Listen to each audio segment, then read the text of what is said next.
o he elegido el trabajo. En el recorrido, si uno hace una entrevista diagnóstica con los docentes y las personas que están en la institución educativa, uno encuentra, cuando hace el proceso vocacional ahora con los chicos de entre 18 y 21 años, no hay argumento sólido, no hay sentido. No saben por qué son cristianos, no saben por qué son católicos, y en muchos casos, que es muy grave, tampoco saben propiamente por qué son educadores.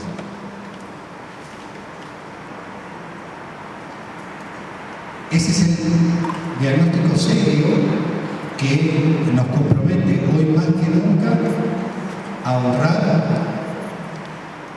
con nuestra posibilidad de no solamente presencia física, sino de formación permanente, a producir un cambio. En muchos casos, uno escucha desde el análisis institucional la queja histérica. O sea, quejarse, declarar lo que falta, pero cuando uno hace un panel, yo pregunto en las instituciones, cuando se organiza esto, ¿quiénes están? Fulano y Mengano. Cuando se organiza esto, ¿quiénes están?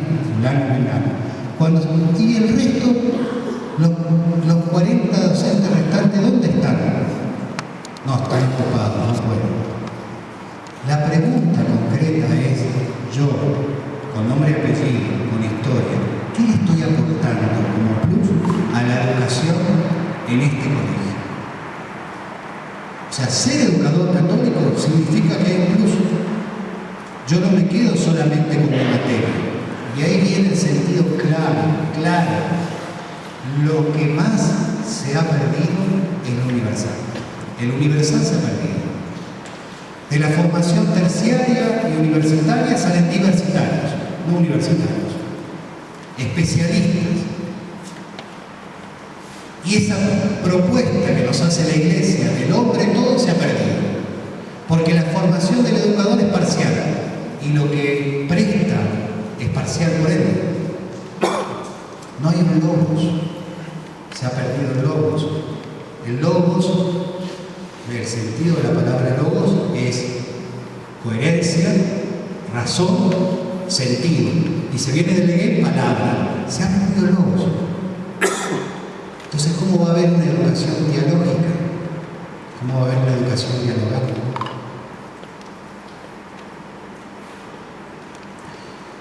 Es imprescindible que el educador católico tenga conciencia y conozca y sepa dar razón de su fe. El credo del educador católico lo lleva adelante en su práctica educativa. Yo puedo decir no creo, por más que siga los rituales litúrgicos. Y no se trata, cuando hablamos de pastoral educativa, no se trata de lo que tiene que hacer el coordinador o el animador de pastoral. Se trata de que la pastoral esté en el PEI como identidad de la educación católica. Si la pastoral no atraviesa el currículum, nosotros no estamos haciendo una educación diferente. O sea, no le toca, si confundimos catequesis, religión con evangelización, no entendimos la misión del educador como evangelizador. Y ese es el gran problema esencial. Hacemos como sí, pero no somos.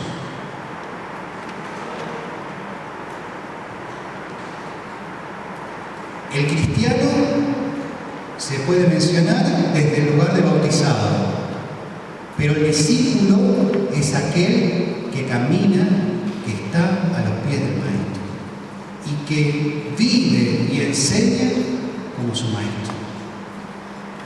Ama lo que enseña, porque Jesús, o sea, es amor. Y la educación actual, en muchos casos, nos encuentra con personas que no aman lo que están haciendo. Si en el aprendiente, yo ya les había explicado por qué no digo alumno, no me gusta la palabra alumno porque es de la época del iluminismo, ¿sí? No sé si todos estaban con alumno, para una de las posibles interpretaciones es sin luz.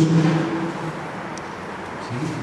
Para mí, y comparto esto con otros pensadores, o sea, y comparto con los que estamos trabajando en esto, con muchos amigos, colegas y compañeros de búsqueda, cuando uno entiende la educación como vitam educare, entiende que es una educación para la vida. Y la educación y el aprendizaje es un encuentro de dos personas. ¿Por qué? Porque a diferencia de todas las espiritualidades y las religiones que se fundan en este lugar, la nuestra es una religión personal, porque nuestra religión es parte de un encuentro con Jesús como persona. Y por eso, si yo no puedo nombrarlo como persona al alumno, en muchos casos la figura del alumno ha matado a la persona del aprendiente. La educación como una cuestión de que yo le paso información, luz al otro, y todavía muchos lugares se dicen vamos a iluminar.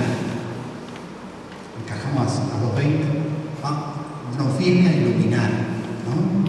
Pero porque viene esta consideración cartesiana del racionalismo. No, o sea, el encuentro propiamente de esa posibilidad de un logos con otro logos es lo que produce el aprendizaje. Por eso, yo también, educador, en ese encuentro aprendo y me nutro.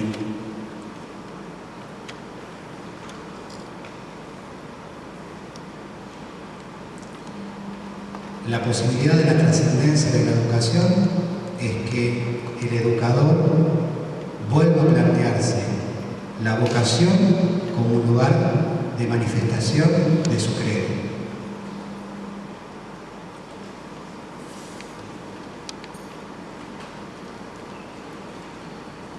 El educador, como educador católico y cristiano, deja impregnado el sentido de la totalidad. No se queda en la parcialidad, no se queda, digamos, en el contenido de su materia. Tiene la aspiración hacia lo universal y hacia la totalidad. Por eso, esta pregunta que nos hacía Pablo VI, ¿creéis verdaderamente en lo que anunciáis? ¿Creéis verdaderamente en lo que anunciáis? ¿Vivís lo que creéis? Es otra pregunta para vernos, analizarnos desde esta cuestión de una identidad de educadores católicos. El ejemplo, el testimonio, es una de las cualidades imprescindibles del educador católico. Porque la figura identificada con Jesús y amando a Jesús, el liderazgo como orientador es justamente ser testimonio. Él se convierte en muchos casos en un modelo referencial hacia la trascendencia. Y lo vemos, muchas familias, muchos chicos no han tenido la posibilidad de que le presenten a ese Jesús que por ahí conocimos nosotros. La posibilidad de que ellos cambien su vida, elijan otra cosa, es que nosotros podamos lograr una empatía con este niño, con este puber, con este adolescente, con nombre y apellido y con historia, que nos pueda transformar a nosotros en un orientador educador. La cercanía como persistencia, insistencia testimonial que nos hace responsables de esa vida que tenemos en las aulas. Somos responsables de esa vida que tenemos en las aulas.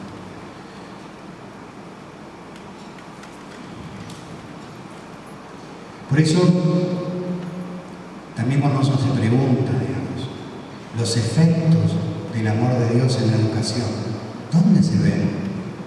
¿Qué episodios solidarios surgen en el seno de la institución educativa? Los jóvenes, alimentados por el amor, que lo vivencian desde el testimonio vivo del educador, se sienten llamados a solidarizarse con el otro. Quizás cuando nosotros vivimos encerrados en nuestras preocupaciones, que en definitiva testimonian de que en realidad no tenemos confianza en Dios, le estamos diciendo lo mismo a nuestros aprendientes. El cuento de Mamerto Menapache, de que se quejó ese hombre que venía la inundación, ¿se acuerdan de ese cuento? Y le decía, bueno, o sea, venía uno y le decía, ¿te llevo? No, Dios me va a salvar. ¿Te llevo? Y se termina ahogando. ¿No? ¿Por qué? Porque muchas veces también nosotros nos quedamos en nuestro libreto, en nuestra manera de entender la religiosidad. El encuentro con el Padre, el encuentro con el aprendiente, el encuentro con los padres, nos permite muchas veces cuestionarnos el valor de lo que estamos viviendo y haciendo como educadores. La escuela está en clave pastoral no porque tenga un proyecto de pastoral o tenga pastoralista, no. La escuela está en clave pastoral cuando desde lo que es la vivencia de las aulas está Cristo presente. Cuando la historia universal está atravesada por la historia salvífica. Cuando la historia universal está atravesada por la historia salvífica. Si esto no lo entiende el docente, ¿cómo lo va a transmitir? Nadie da lo que no tiene. Por eso surge y ha surgido esta cuestión de reunirnos periódicamente para formarnos y preguntarnos. Y no es un llamado para uno o dos, democráticamente, es una invitación para todos. No tiene que ver con que yo esté o no esté en las aulas. Si hablamos de una institución, una organización, todos, desde el portero en adelante, ese que te recibe en la primera instancia, el de mantenimiento, todos forman parte de esta posibilidad de involucrarnos en entender qué quiere decir Jesús con esto que está diciendo en un lugar preciso que es un colegio. No se trata de preguntar, digamos, qué es lo que hay que hacer, sino juntarnos y ver, digamos, desde el ser, qué es lo que vamos a hacer. La ausencia de sentido es que hay una cuestión de ausencia de identidad, porque la pregunta central no se trata de lo que hago o de lo que voy a incorporar como material, sino de lo que soy. Por eso es una pregunta esencial. Si no está presente esto, va a ser el gran ausente, y por eso lo que va a pasar es, como está pasando, la escuela católica se va a ir diluyendo, disolviendo en la posmodernidad, siendo, digamos, un afiche más de los tantos que hay.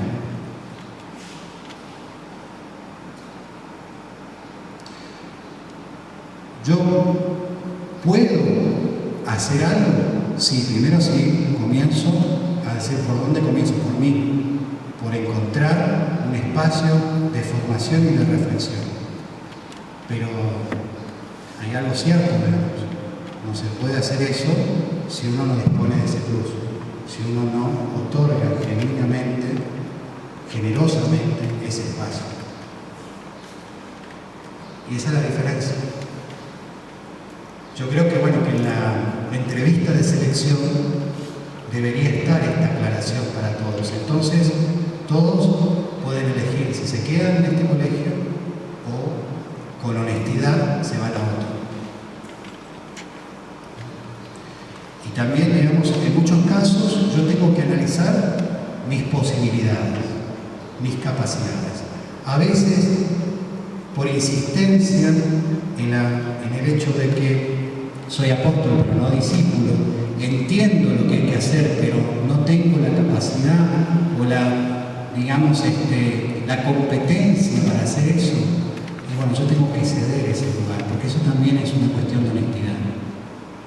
Si yo veo reiteradamente que no pasa nada en lo que estoy haciendo, y tengo que ceder el lugar y hacer otra cosa en la cual pueda ser útil.